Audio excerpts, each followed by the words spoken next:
김두일의 페이스북 패스트 글. 안녕하세요. 오늘 내레이션 할 글은 지난 금요일 9월 18일 저녁에 올린 글입니다. 제목은 추미애 250만원 대 나경원 5,800만원, 정병국 3,770만원, 박덕흠 2천억원 더하기 73억원입니다. 지난주 내내 언론은 추미애 장관 아들 서 씨의 군 복무 시절 휴가 문제를 보도하더니 거기에 별다른 문제가 나오지 않자 가족 전체로 내용을 확장시켰습니다. 그중에 추미애 장관 딸이 운영하는 식당에서 정치자금 250만 원을 사용하는 보도가 나왔길래 이건 좀 문제가 있는데 라고 생각하면서 뉴스를 클릭해보니 21회에 간담회를 했다는 내용입니다.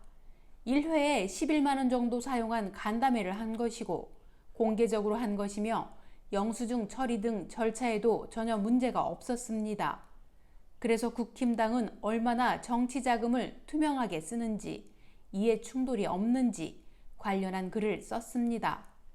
이 글은 지난 금요일에 올라가 약 2,700개의 좋아요와 756회의 공유를 기록한 글입니다.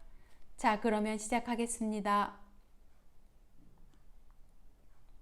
2020년 9월 18일 추미애 250만원 대 나경원 5,800만원, 정병국 3,770만원, 박덕흠 2천억원 더하기 73억 부동산 투기 차익.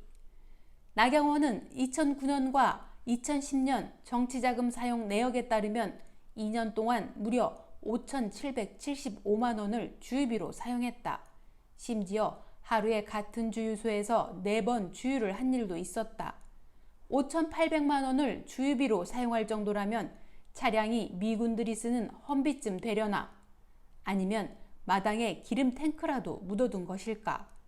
그리고 같은 주유소에서 하루 4회나 주유한다는 것은 일종의 카드깡을 의심하지 않을 수 없다.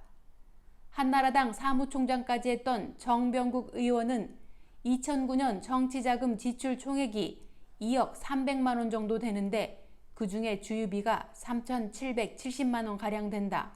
특히 정병국은 양평에 있는 가야주유소라는 곳에서 47회 주유했는데 1회에 50만원 이상 결제한 횟수가 14회나 된다.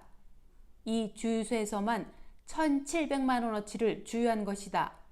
내가 알기로 국내에서는 가솔린을 만땅으로 채워도 50만원을 넘기는 차종은 없다. 이건 99% 카드깡이다. 정치자금을 함부로 쓸 수 없으니 이런 식으로 현금화하는 것이다. 추미애 장관이 딸 식당에 가서 21회에 걸쳐 250만원 결제한 것을 두고 대단한 비리인 것처럼 난리를 떨고 있는 국힘당을 보면 나는 코웃음이 나온다. 자신들은 1년에 수천만원씩 정치자금을 주유비로 쓰는 호기를 보여주면서 이태원 식당에서 21회에 250만원을 쓴 것을 지적하는 저 뻔뻔함. 당연히 정식적인 영수증 처리가 되었고 액수에도 전혀 문제가 없다. 그러니 지적하는 것은 딸이 운영하는 식당에 간 것이 문제라고 지적질한다.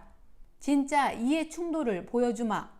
국힘당 박덕흠은 자신이 국토교통위원을 지내고 있던 2015년 4월부터 2020년 5월까지 피감기관인 국토부와 그 산하기관들을 통해 자신의 일가가 운영하는 회사에 1천억 원의 공사수주와 사용료를 받았다. 부동산 투기로 73억 시세 차익을 얻은 그 박덕흠 맞다. 주호영 23억을 겸손하게 만드는 박덕흠의 클래스. 이게 진정한 이해 충돌이다. 추미애가 딸 식당에서 간담회를 하면서 21회에 걸쳐 250만원을 사용한 것은 이해 충돌이라고 난리를 떠는 언론들이 박덕흠이 2천억을 꿀꺽한 것은 대부분 침묵하고 있다. 궁금해서 동일한 조건으로 네이버 검색을 해보니 추미애 정치자금이라는 키워드는 오늘 하루 191건이 뉴스 보도가 되었고 박덕흠은 단 한 건이 나온다. 와, 이건 정말 대단하다. 매일 유한한 언론을 외치고 있으면서도 여전히 이 상황은 적응이 안 된다.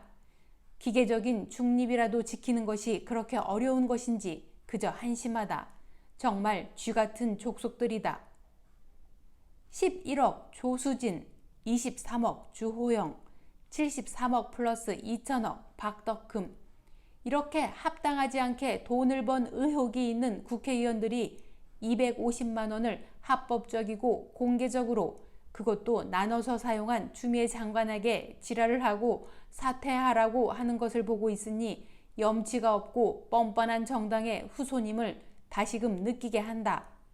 아, 자매품으로 미필 하태경이 육사 출신으로 25 보병사단장, 제1군단장, 합참 작전본부장, 육군 참모총장을 거쳐 지금 국방부 장관 후보자인 서욱에게 삿대질을 하면서 질의하는 모습도 언급하지 않을 수 없다.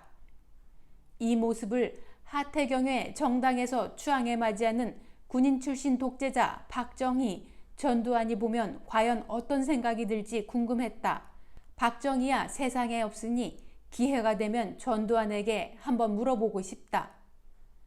하지만 현 상황에서 가장 주먹을 부르르 떨게 만드는 족속들은 언론이다. 살인범, 강간범을 모른 척하고 신호위반 여부를 따지는 경우라고 할까? 언론만 재구시를 했어도 지금 이렇게 기득권이 개혁에 저항하는 일은 없을 것이고 국민들의 스트레스가 심하지 않을 것이다. 매년 영향력이 급속도로 하락하는 언론은 여전히 자신들의 문제가 무엇인지 모르고 있다. 또한 왜 언론 신뢰도가 매년 압도적인 꼴등을 하는지도 모르고 있다. 분명한 것은 이런 식으로 가면 신뢰도는 더 하락하고 영향력은 고사하고 불신만 더욱 높아져 갈 것이라는 점이다. LI 유한한 언론이다. 이 글을 올리고 난 그날 저녁 YTN과 MBC에서 연달아 박덕흠 일가의 이해충돌 관련한 보도를 냈다. 다행한 일이다. 오늘 이 뉴스를 보도한 YTN과 MBC 그리고 최초 이 기사를 낸 한겨레에는 칭찬하고 싶다. 박덕흠 일가가 1천억 수주를 받았다는 것은 오보다. MBC 보도에 의하면 확인된 것만 2천억이다. 감사합니다. 그럼 좋은 하루 되세요. 좋아요, 구독, 알림 설정은 희망입니다.